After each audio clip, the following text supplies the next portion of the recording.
करनी है, हमें जो सेंसिटिव जोन्स हैं उस पर अपनी पकड़ मजबूत करनी है।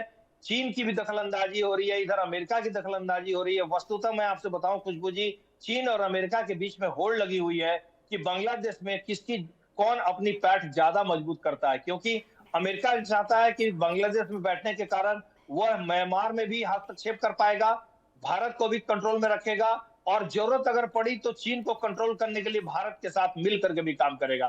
तो अमेरिका बहुत ही स्ट्रेटेजिक अपनी स्थिति देख रहा है बांग्लादेश में। दूसरी तरफ चीन नहीं चाहता है कि अमेरिका अपनी पैठ बांग्लादेश में बढ़ाए, क्योंकि इंडो पैसिफिक में उसकी फिर वो स्थिति थोड़ी सी कमजोर हो जाएगी। तो चीन और अमेरिका के हित अभी बांग्लादेश में टकरा रहे हैं और दोनों ने अपने पूरी जोर लगा रखी है। ऐसे में भारत को ये चाहिए कि हम अपने क्षेत्रों को मजबूत करें, बॉर्डर को सिक्योर करें।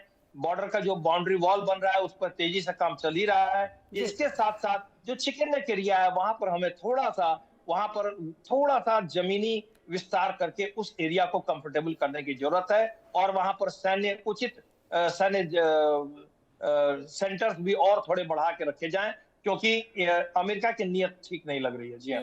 अच्छा आलोक साय सर, एक बात तो ये भी है कि जितनी जल्दी भारत और बांग्लादेश के संबंध बिगड़े, सर मैं आपके पास आ रही हूँ जरा, एक बड़ी खबर ये भी है कि बांग्लादेश में एक कथित कॉल को लेकर बवाल है। सूत्रों के हवाले से ये जानकारी आ रही सामने, जैसा कि हम बता भी रहे थे आपको, राष्ट्रपति शहाबुद्दीन ने शेख हसीना को फोन कॉल किया था। सूत्रों के हवाले से ये जानकारी आ रही है और अब आपको बता दें शेख हसीना ने वापस लौटने की जानकारी दी थी, जिसके बाद फोन कॉल के बाद, और ये बड़ी खबर सूत्रों के हवाले से, बांग्लादेश में एक कथित कॉल को लेकर बवाल मचा है और ये बड़ी राजनीतिक घटना जो है यहाँ पर होती हुई नजर आ रही है। अच्छा सर, मेरा एक सवाल आपसे ये भी था कि जिस हिसाब से सर बांग्लादेश और भारत के संबंध बदले हैं, क्या आपको लगता है कि आने वाले समय में बांग्लादेश और भारत के संबंध ठीक हो सकते हैं या फिर अभी इसमें लंबा टाइम लगेगा इस प्रोसेस में? नहीं, बहुत ज्यादा लंबा समय नहीं लगेगा खुशबू जी। मुझे ऐसा लग रहा है कि बांग्लादेश को इस बात का एहसास कुछ ही दिनों में हो जाएगा कि रिलीजियस फंडामेंटलिस्ट जो एलिमेंट है उनसे प्रभावित होकर के अगर वो भारत से लंबा बैर रखता है तो ट्रेड एंड कॉमर्स में अगर भारत अपने हाथ पूरी तरह से खींच दे और पाकिस्तान को चोक कर दे उसके सारे बॉर्डर को, तो बांग्लादेश की हालत बहुत ही खराब हो जाएगी।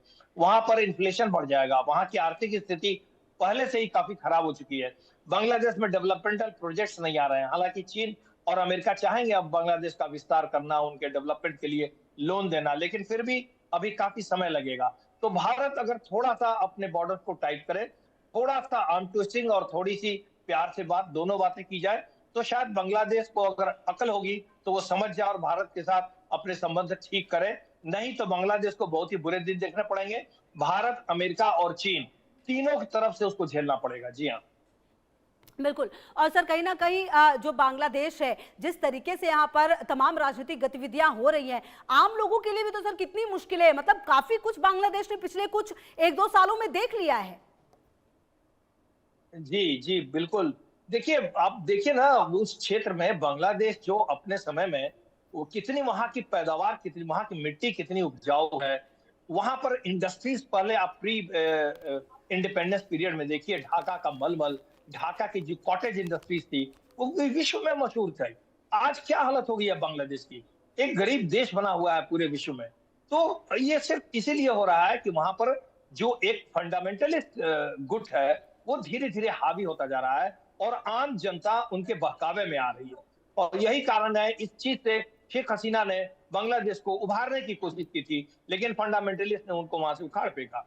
और इसलिए मैं अब मानता हूं कि बांग्लादेश के बुरे दिन अभी और आने वाले हैं। जी हाँ। तो सर क्या आपको ऐसा लग रहा है कि आने वाले दिनों में, अगर क्योंकि ये फोन कॉल की जो बात हो रही है इसके बाद ही शायद शेख हसीना ने जो है कहा था कि वो वापस आएंगी, अगर ऐसा कोई समीकरण बनता है कि शेख हसीना यहाँ पर आती है और क्योंकि अब इन्होंने भी राष्ट्रपति पद से इस्तीफा दे दिया है, आने वाले दिनों में क्या बांग्लादेश में एक और बड़ा आंदोलन आप देख पा रहे हैं कि ऐसा भी हो सकता है कि वहां पर एक बार फिर जो जेंजी है या जो युवा है या इनकी जो पार्टी है शेख हसीना की, वो अब बड़ा प्रदर्शन करने की तैयारी करे? क्या वो भी चल रहा है बैकडोर से? खुशबू जी देखिए, इसमें कोई शक नहीं है कि शेख हसीना की पार्टी को चुनाव में हिस्सा नहीं लेने दिया गया, उसको बैन कर दिया गया था।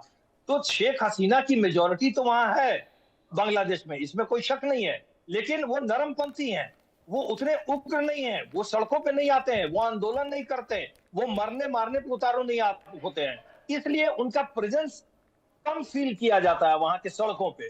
लेकिन बहुमत तो अभी भी शेख हसीना के हाथों में थी। अगर आप इलेक्शन कराइए शेख हसीना को, आप उनको अनुमति दीजिए चुनाव लड़ने के लिए, तो शेख हसीना जीत जाएंगी, क्योंकि बहुमत उनका है वहां पे। और इसीलिए शेख हसीना की पार्टी को अनुमति नहीं दी गई वहां।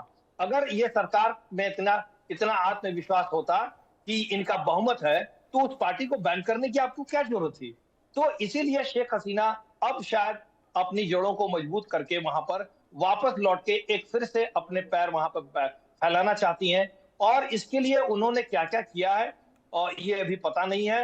वहां के जो उनके पार्टी के समर्थक हैं, उनको थोड़ा सा खड़ा होना पड़ेगा शेख हसीना के समर्थन में और उनके बचाव के लिए। और अगर ऐसा हुआ, तब बांग्लादेश फिर से एक अच्छी राह पर चल सकता है। जी हाँ।